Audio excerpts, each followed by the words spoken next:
Do you put up any kind of splash guard between the edge of the shower and the end? You know, you probably have the toilet right there, and then you've got the vanity back towards the entry door. Do you put any kind of splash guard up there?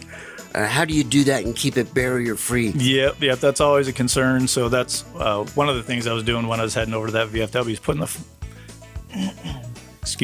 putting the final collapsible threshold on the pan. So it's about 1.25 inches tall, and it's collapsible, so it's wheelchair accessible. You can step on it, and it's just a rubberized material, but it'll still hold that water in, and it'll hold the shower curtain in.